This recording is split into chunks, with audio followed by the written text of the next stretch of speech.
વડોદરામાં સાંસદ રંજનબેન ભટ્ટ વિરુદ્ધ પોસ્ટર લગાવવાનો મામલો, જેમાં શહેર કોંગ્રેસ પ્રમુખ ઋત્વિજ જોશીને વારસિયા પોલીસે નોટિસ પાઠવી।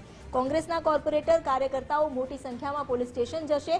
પોસ્ટર કાંડમાં ઋત્વિજ જોશીનું નામ ખુલતા પોલીસ હવે તેની પૂછપરછ કરશે। વડોદરામાં જ્યાં લોકસભાના ઉમેદવાર ભાજપના રંજનબેન ભટ્ટ, જેમના વિરુદ્ધ પોસ્ટર્સ લગાવવામાં આવ્યા હતા, આ પોસ્ટર્સ લગાવવા મામલે હવે શહેર કોંગ્રેસ પ્રમુખ ઋત્વિજ જોશીની પૂછપરછ પણ કરવામાં આવશે। વારસિયા પોલીસે આ અંગે નોટિસ પાઠવીને ખુલાસો માંગ્યો છે। કોંગ્રેસના કોર્પોરેટર અને કાર્યકર્તાઓ પણ જો કે એ સાથે મેદાનમાં ઉતરશે। મોટી સંખ્યામાં પોલીસ સ્ટેશન જઈ પોસ્ટર કાંડમાં જે વિરોધ છે તે કરશે। આ કાંડમાં ઋત્વિજ જોશીનું નામ ખુલતા પોલીસ હવે પૂછપરછ કરી આગળ કાર્યવાહી કરશે।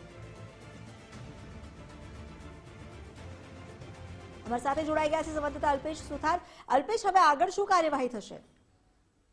બિલકુલ અમૃતા, વાત કરવામાં આવે છે સાંસદ રંજનબેન ભટ્ટ વિરુદ્ધ પોસ્ટર લગાવવાના મામલે ક્યાંક ને ક્યાંક શહેર કોંગ્રેસ પ્રમુખ ઋત્વિજ જોશીનું નામ ખુલ્યું હતું અને ત્યારબાદ પોલીસ દ્વારા ઋત્વિજ જોશીને નોટિસ પણ પાઠવવામાં આવી હતી। જોકે આજે સવારે 11 વાગે આજે ઋત્વિજ જોશી છે તે વારસિયા પોલીસ સ્ટેશને પહોંચ્યા છે। મોટી સંખ્યામાં કોંગ્રેસના કોર્પોરેટર, કાર્યકર્તાઓ તેમજ તમામ લોકો છે અહીંયા હાજર જોવા મળ્યા છે। જોકે પોસ્ટર કાંડની અંદર ઋત્વિજ જોશીનું નામ ખુલતા જ પોલીસ છે તે આજે ઋત્વિજ જોશીની પૂછપરછ કરશે। જોકે ઋત્વિજ જોશી છે તે હાલ વારસિયા પોલીસ સ્ટેશન પહોંચી રહ્યા છે અને હવે સમગ્ર મામલે ક્યાંક ને ક્યાંક આજે પોસ્ટર કાંડની અંદર ઋત્વિજ જોશીનું નામ સામે આવ્યું છે, જેને લઈને પણ અન્ય ખુલાસા થઈ શકે છે।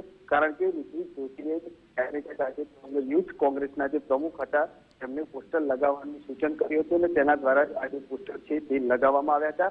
હજુ પણ ક્યાંક ને ક્યાંક મોટું નામ બહાર આવી શકે તેવી શક્યતાઓ દેખાઈ રહી છે।